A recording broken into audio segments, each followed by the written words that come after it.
Francisco Janeiro, o nosso ilustre desconhecido, presidente da Delegação de Lisboa da Associação de Deficientes das Forças Armadas. Vamos então conhecer um bocadinho e torná-lo menos desconhecido, então este nosso ilustre. É neste momento presidente desta associação, desta delegação, mas como é que começou o seu percurso nas Forças Armadas? Eu tenho 68 anos, sou do Serviço Militar Obrigatório, com 20 anos fui à inspeção, fui apurado para todo o Serviço Militar. Aos 21 anos ingressei na tropa, ingressei na arma de infantaria do Exército e depois, enfim, fiz o percurso de recruta, da especialidade e fui para Moçambique. Em Moçambique fui logo para o teatro de guerra, estive numa zona de guerra mais complicada, neste caso em Moeda, Cabo Delgado, Nangololo. Era a zona onde havia muitas minas, havia mais, digamos, não eram os ataques em si, mas eram muitas minas. Até se chamava o Estado de Minas Gerais. Eu pisei lá uma mina, pisei no dia 23 de maio de 70, por acaso tenho aqui a informação, tenho aqui na revista que saiu posteriormente, onde eu estou a ser evacuado e estou também numa fotografia antes de ter tido o acidente. Daí, logo ao pisar a mina, fiquei logo sem a perna direita, senti logo que eu tinha ficado sem ela. Estive sempre consciente, lembro-me de entrar no helicóptero e também me lembro ainda de estar a tentar apertar o garrote por causa do sangue não sair. E depois segui para Moeda, de helicóptero, estive não sei quanto tempo, mas foi algum tempo à espera do helicóptero. Em Moeda amputaram uma perna, senti, mas eu praticamente não via nada, fiquei com a vista todas tapadas. Depois de Moeda vim para Nampula, em Nampula não havia médico oftalmologista, tive que vir para o Lourenço Marques, para o Hospital Miguel Bombarda. No Hospital Miguel Bombarda era onde havia oftalmologistas. Lá o médico me disse logo que me tinha que tirar a vista, tirou-me aí a vista. Cheguei aqui à metrópole no dia 27 de julho de 70, precisamente no dia que o Salazar morreu.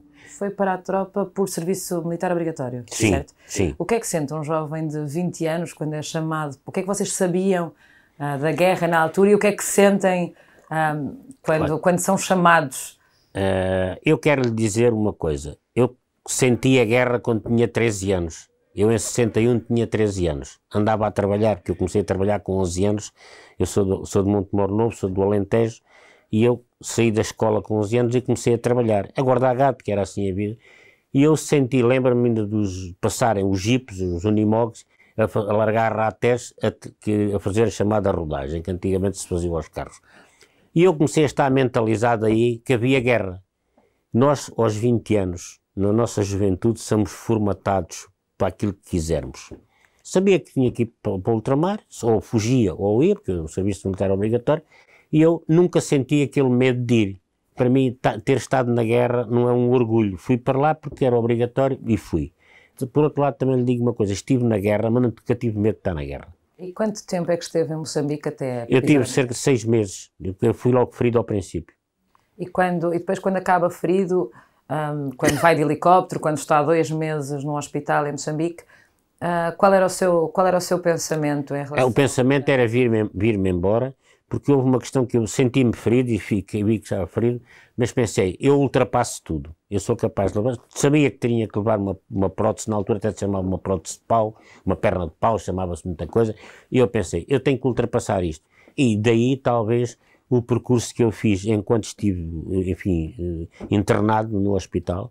Por exemplo, onde estávamos, tínhamos cerca de, posso dizer que eram 100 camas e havia uma cadeira de rodas. E eu cheguei muitas vezes a pegar na cadeira de rodas, havia até à escada, tirar com a cadeira de rodas para as escadas abaixo, vir de rojo, montar-me outra vez na cadeira de rodas para vir telefonar cá fora à chuva. Mas tive sempre esta coisa, discutia com toda a gente, e daí talvez que eu ter conseguido, que logo assim que me operaram, a outra perna, a perna que tenho, ficou toda queimada do joelho para baixo, com fraturas expostas, tive que ser operado. Mas eu assim que fui operado da perna, lá me puseram os ossos mais ou menos direitos, eu tive logo a preocupação de sair com uma mochila às costas, apanhar o elétrico em Campolide, que ainda hoje se pode lá ver, e eu vinha a pé com os canadianos e coisa, apanhava o metro, descia aquilo tudo por ali abaixo, e depois voltava a subir para apanhar o elétrico. Então, internado no hospital, Começou, voltou a estudar. Que escolaridade é que tinha? Eu tinha a quarta classe, eu tirei a quarta classe e depois, quando foi chamado ciclo preparatório, que era o primeiro e o segundo ano, consegui fazê-lo em 6 meses, aí foi tirar o ciclo preparatório, depois tentar arranjar, meter uma prótese. As próteses hoje têm silicone, na altura era pau com madeira, faria-me todo, mas eu saía de manhã, saía dali para fora, faria-me todo, lavava-me e no outro dia lá enfiava outra vez. Mas voltava para o hospital? Voltava para o hospital, porque eu estive internado no hospital, mas saía todos os dias. Tenho um facto que eu vou contar. Um dia pedi ao médico, que era um doutor que lá havia, para me deixar estudar, para me sair todos os dias. E diz-me ele assim para mim: eu não te posso deixar sair todos os dias, porque depois os forriés estão ali também querem. Eu digo-vos uma coisa, eu na altura saí, quando voltei para trás, para o quarto, que eu estava lá num quarto, onde demos 7 camas, eu chorei, até chorei de raiva, mas o que é que eu fiz? Cheguei ao pé do porteiro, que ainda me lembra, o porteiro Silva, e eu disse ao porteiro: olha, o Graça não me deixou sair, e eu é assim, peço-te para não me teres à minha frente, que eu vou sair todos os dias. Peço desculpa daquilo que vou dizer, senão eu prego para a muleta para os cornos abaixo e eu tenho que sair. O que é certo é que o Silva lá se desviava, eu lá saía, lá ia, e assim que fiz o ciclo preparatório, porque nem ali me queriam deixar fazer. Foi assim e depois fiz o ciclo preparatório e arranjei trabalho, consegui arranjar trabalho no Ministério da Educação e fui trabalhar. Eu, entretanto, casei-me. Eu casei-me em 73. Somos casados pela Igreja. Eu era a chamada madrinha de guerra. Só o conheci cá, quando ele veio depois. Só o conheci pessoalmente no hospital. E depois casei-me, arranjei uma casa, não posso dizer, era aquilo que todos ganhavam, não correspondia. Não quer dizer que eu, com a pensão e com o que tinha, mais ou menos vivia. E quais foram as histórias a nível do hospital? Teve sempre em contacto com camaradas, com pessoas que passaram por mesmo? Sim, as histórias são muitas. As histórias do hospital são muitas e é evidente que eu hoje recordo-me, com este tempo, recordo-me que uma mãe um dia chegou com os filhos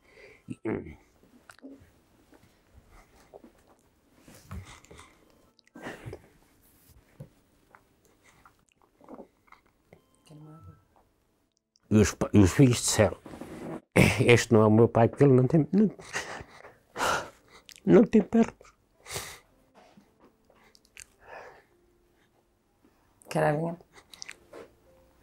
Desculpe. Não, esteja à vontade, okay. São experiências, não é? Que só quem passa... Esta é uma questão que é sensível, não é? Que é sensível, por exemplo, ora, os filhos chegaram ali e o outro que estava ao lado disse que não aguentou e meteu a cabeça por baixo do lençol.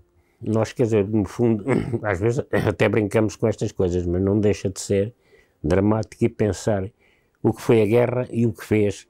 E eventualmente, quando a guerra começa, sabemos como começa, mas não sabe como é que ela acaba. Por isso, uma coisa que foi quem ficou ferido fisicamente, mas depois também quem ficou ferido interiormente, sobretudo no stress pós-traumático. E nós aqui temos sentido muito isso agora, que as pessoas que chegam aqui com 60 anos, 50, 60 anos e até mais, e com o stress pós-traumático, e que alguns com mazelas não sabem como e como é que têm vivido com elas. A nível psicológico, aparentemente não tem acordado, a dormir tem, que eu noto. Ele estremece durante a noite, grita. E eu às vezes tenho que o acordar, quer dizer, indiretamente, dou-lhe assim uns toquezinhos para o acordar, porque é aflitivo. Esta associação, quando fez um protocolo com o Ministério da Defesa da Rede Nacional de Apoio, talvez não imaginasse o número de associados, pessoas que haviam com stress pós-traumático. O doutor Albuquerque, o psiquiatra, quando em tempos levantou essa questão, toda a gente pensava que era assim, sabe? Mas hoje nota-se que ainda há muita gente a sofrer e há muitos que não sabem como é que têm resistido até esta altura. Há casos, falava há pouco de casos de pessoas que nunca foram avaliadas, que tiveram uma vida normal até agora e que é agora, a partir dos 60 anos... Sim. Quando ficaram reformados, começou a mexer com eles, o que fazem, o que não fazem, como é que estão, como é que não estão, e o contacto permanente que têm com as mulheres, a implicação que existe e tudo isso. E vêm aqui pedir ajuda, pedir auxílio, no sentido, e nós quando são avaliados, quer para a psicóloga e depois pelos psiquiatras, e andam aqui há algum tempo a tratarem-se, é que veem que pode-se criar um processo então, de avaliação. Alguns deles chegam aqui no sentido, e quando vão para a psiquiatria, quando o médico prescreve os medicamentos, vêm aqui ter connosco que têm a prescrição, mas não têm como pagar os medicamentos. E nós tentamos ajudá-los, dar-lhes medicamentos, tentar ajudá-los no sentido, enfim, de poderem tomar a medicação, ser avaliados. Porque estas avaliações de deficientes das Forças Armadas com stress pós-traumático é muito mais longo, não é? Porque sim. Não é quando vieram da guerra, não têm mazelas físicas. Quanto tempo, mais ou menos, pode durar uma avaliação? Eu tenho de dizer que uma questão é a avaliação, outra coisa é depois o decurso do processo. Uma coisa é a avaliação que o psiquiatra faz e passa um atestado a dizer que se isso tem. Outra coisa depois é os passos que se têm que dar, porque os passos depois que se dão tem que passar por um jurista, tem que passar por testemunhas, tem que passar por um conjunto de coisas e depois tem que passar pelos médicos no HFAR que vão ver e que vão avaliar e vão à junta tudo isso. Mas houve aqui uma questão, pela pressão da Associação dos Centros das Forças Armadas, quando o ministro da Defesa, o Aguiar Branco, veio aqui e deu uma indicação que os processos, em vez de demorarem o tempo que estavam a demorar, passassem a demorar menos tempo. Ele, na altura, apontou 16 meses, que até nós achámos que era bom, embora esse tempo não se tenha concretizado para muitos deles, que notamos hoje que demorou mais tempo. Hoje já se pode dizer que os processos demoram menos tempo e tem estado a haver uma celeridade, enfim, mais normal. Ainda não é o que nós queremos, porque quem espera, um dia a mais já é muito. E nós temos que ter esta questão bem presente. E depois temos que fazer o acompanhamento, mesmo às pessoas que já têm os processos resolvidos, que o estado de envelhecimento é muito complicado. É muito complicado hoje, por exemplo, um paraplégico hoje, se não tiver uma fisioterapia adequada, se não tiver uma manutenção capaz, se não tiver isso, sofre um bocado. Sim, sim. Vocês aqui também têm fisioterapia? Sim, temos uma clínica com as valências, com a fisioterapia, com a fisiatria, temos a clínica geral, temos urologia, temos dentista e temos psiquiatria. E também dinâmicas de grupo, falávamos há pouco, para que as pessoas possam falar umas com as outras, por aquilo que passaram. Sim, temos tudo, dinâmicas de grupo, as pessoas podem falar. Aqui as pessoas podem conversar, até notamos uma coisa que é o seguinte, quem esteve na guerra, geralmente não quer falar em casa, nem com a família, nem com ninguém, não quer falar. Eu só sei coisas da guerra, naqueles almoços que eles fazem anuais, e que comentam coisas entre eles e eu estou presente e ouço. Chega aqui, falamos todos a mesma linguagem, que isto para nós não é novidade. Que ninguém julga ninguém. E que ninguém julga ninguém. A guerra foi o que foi, nós não temos que ser julgados, nós no sentido de irmos para lá para matar ou para morrer. E automaticamente quem matou, matou, quem morreu, morreu, e a guerra, e não é para sermos julgados a posterior. Voltando agora um bocadinho atrás, até criar isto tudo, como é que é a criação então desta associação? Sim. E de que forma é que o nosso ilustre está ligado à criação desta associação? Eu assisti à fundação da associação, nunca participei nos órgãos, fui daqueles que apoiaram e estiveram sempre do lado quando foi sítio, mas nunca participei nos órgãos. Mas depois, em 1999, criou-se aqui um grupo, mas ainda um bocadinho atrás, quero dizer o seguinte: esta associação é criada 19 dias depois do 25 de Abril. Ora, tinha sido uma guerra que tinha feito, como falámos, uma guerra que tinha feito 10 mil mortos e 25 mil feridos. Estes 25 mil feridos estavam completamente desajustados da sociedade, porque isto na sociedade, como sabe, há uma frase que é o seguinte: o Camões chamava-se Luís Vaz de Camões. E então um dia teve uma zargata, andou lá à pedrada com os gajos, ficou sem um olho. A partir daí deixou de ser Luís Vaz de Camões para ser o Luís o Zarolho.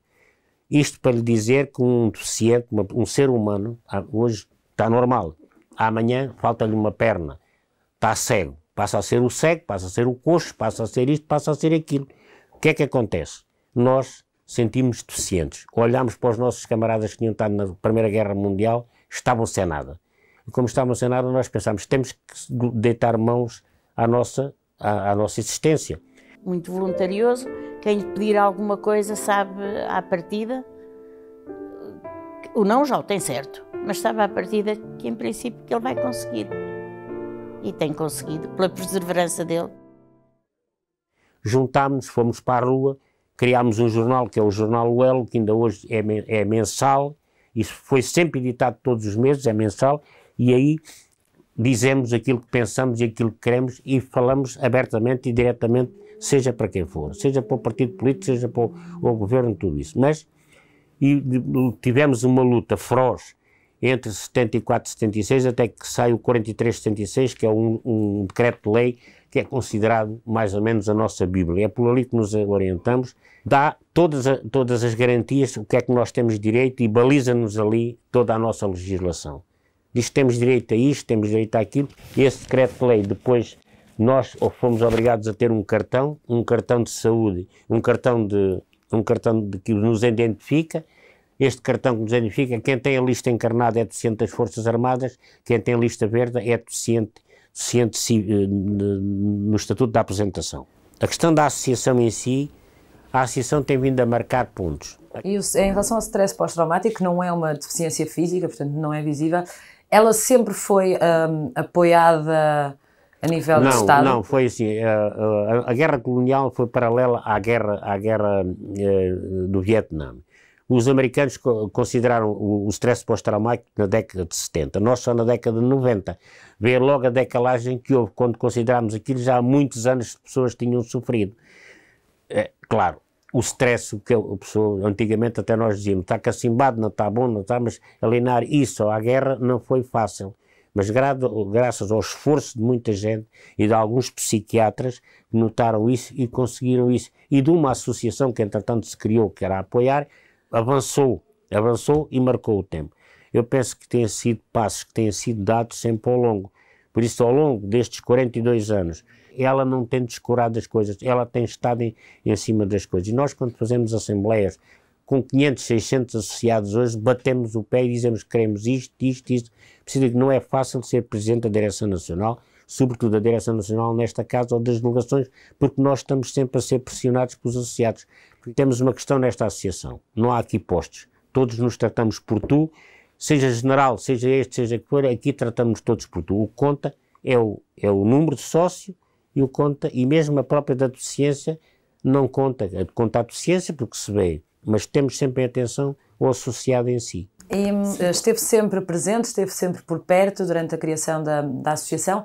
Quando é que passa a ser um membro mais ativo da direção? Sim, eu passei em 2001, quando foi com a criação da Delegação de Lisboa, porque eu fiz parte aqui de um grupo, como já disse, por causa de um decreto-lei que havia aí. Depois, não sei porquê, hoje estou para saber porquê, que, enfim, apontaram que eu via para Presidente da Direção da Delegação. Ele gosta que seja tudo pela positiva.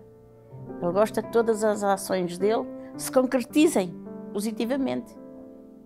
Neste momento levo aqui já desde 2001, não vejo hipótese de me ir embora, porque quando chega às eleições não há ninguém. Por mim já tinha ido embora, porque eu até queria pôr nos estatutos 3 mandatos consecutivos se saíssemos. Os mandatos são de quanto tempo? São de 3 anos.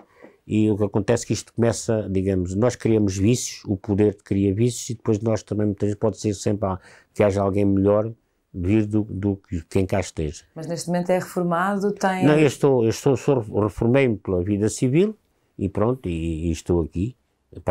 Eu moro em Lisboa, estou perto, isso ajuda-me um bocado a vir para aqui, e estou aqui todos os dias, e se mais dias, mais horas tivesse o dia, se calhar mais aqui tinha que estar, cá sempre trabalho para fazer. Todos os dias aparecem coisas novas e todos os dias fica trabalho para fazer porque o tempo não chega. E enquanto Presidente, qual é a maior dificuldade que se sente a nível de gestão de associados, por exemplo? A maior dificuldade que eu sinto é não conseguir que os processos andem rapidamente.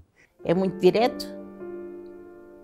É muito direto e se não entende ou se acha que o interlocutor dele lhe está a dar a volta, ele volta atrás e diz, não é assim, diz lá isso por miúdos, e quer ir ao fundo.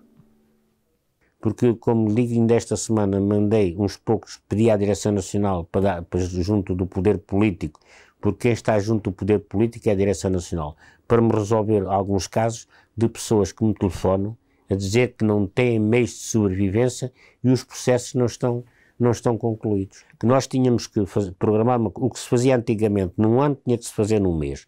O que se faz no mês numa semana, o que se faz numa semana num dia, para ver se nós conseguimos recuperar o tempo que temos. Nestes últimos 15 anos que está à frente da Delegação de Lisboa, qual é o maior orgulho, a maior conquista como Presidente? Eu defendo o seguinte, não fui só eu, fiz parte de tudo, mas foi a questão da saúde que se conseguiu. Deve-se isso, muito em particular, ao Presidente da Direção Nacional. Foi ele que decidiu que tinha que haver uma manifestação e fomos para a frente, mas foi uma das... E sobretudo, quando vimos na Assembleia da República, que está ali aquela fotografia que ilustra quando conseguimos a saúde para todos, aí está para todos. Porque primeiro era só para os DFAs, depois era só para isto, para aquilo. E fomos firmes em bater-nos para todos. Mas quero dizer que se não fosse com o apoio dos partidos políticos e todos os grupos parlamentares, na altura estava o Partido Socialista que estava no governo, todos os partidos políticos nos apoiaram bastante. E isso é uma gratidão que nós temos, porque conseguimos. E a saúde é um bem inestimável para todos nós, sobretudo na curva da vida em que estamos e com as mazelas que temos. Para quantas pessoas? Quantos são mais ou menos os associados? Eu penso que neste momento são 15 mil associados. Penso, não tenho a certeza, porque, por exemplo, nem todos pagam cotas e para a margem que pagamos cotas, cerca de 8 mil a 9 mil pagam cotas, há uma margem de 5, 6 mil que não pagam. Mas há alguma isenção de cotas? Ou... Sim, há isenção de cotas para quem não pode pagar, mas esses contam como associados. Se chegar aqui um que não tenha dinheiro, não possa pagar, não paga.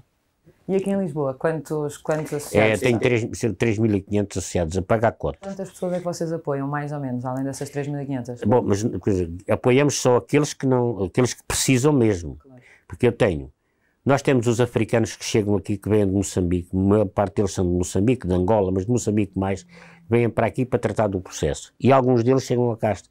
Temos cá alguns agora, já não são muitos, já foram mais, há 5, 6 anos que estão aqui para tratar dos processos. Não conseguiram. Militares africanos, por que razão é que vêm pedir ajuda aqui em Portugal? Porque lá não conseguem fazer nada. Só aqui é que conseguem fazer os processos. Só aqui é que estão as estruturas para criar. Só aqui é que está a junta. Só aqui é que podem fazer. Se não vierem de lá para cá, lá não podem fazer nada. Mas são militares da Guerra do Ultramar? São militares da Guerra do Ultramar. Militares que foram mobilizados como eu, que foram para a guerra, obrigados a ir para a guerra. Mas que combateram. Combateram e ficaram feridos. Do lado do governo português. Exatamente. Defenderam a bandeira do povo português. Mas nós apoiamos-los em tudo. Desde tirar os vistos, desde a alimentação. O Estado português paga-lhe a estadia, o sítio onde estão num quartel e dá-lhes a alimentação. Mas cá por fora temos que ser nós a ajudá-los naquilo. E temos-los ajudado sempre.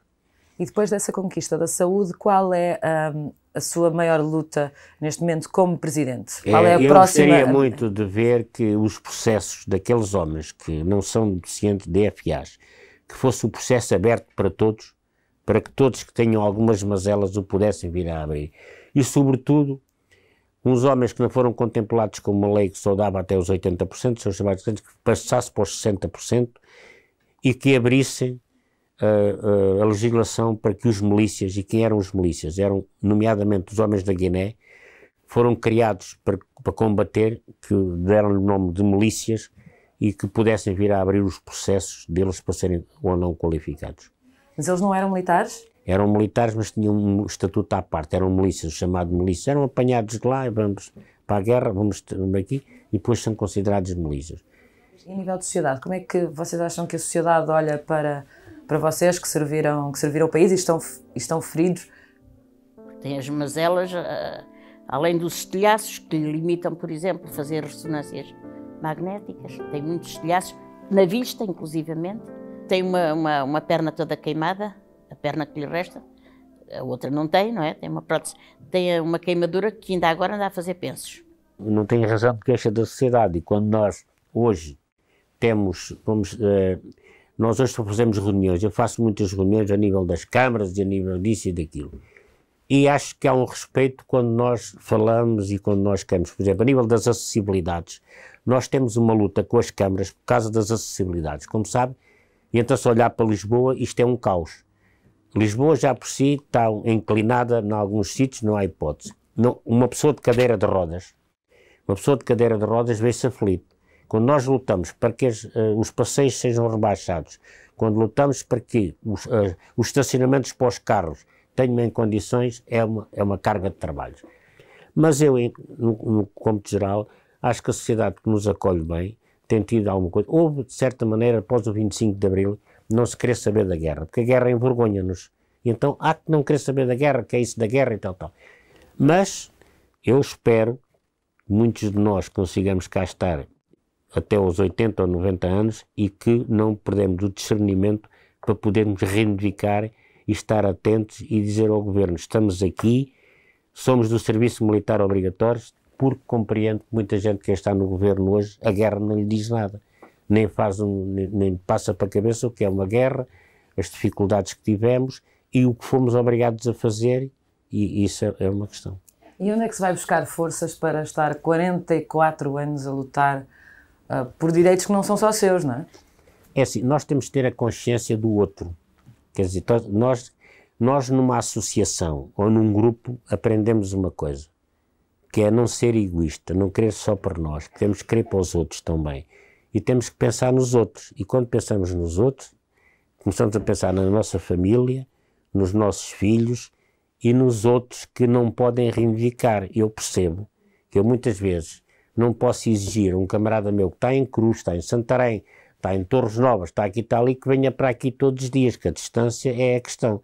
Mas eu tenho a obrigação e o dever de cuidar dele e da família dele e é uma questão. Temos, em grupo, nós temos outra perspectiva do apoio social e da solidariedade. Isso não pode haver uma associação sem solidariedade. Nós, se não formos solidários com o outro, então não merece a pena, nem pode haver associações. Às vezes faz-me lembrar o Aristides Sousa Mendes, faz-me lembrar esse, quer dizer, pelo ponto de honra que fazem em safar o maior número de pessoas. Ele é um bocado assim.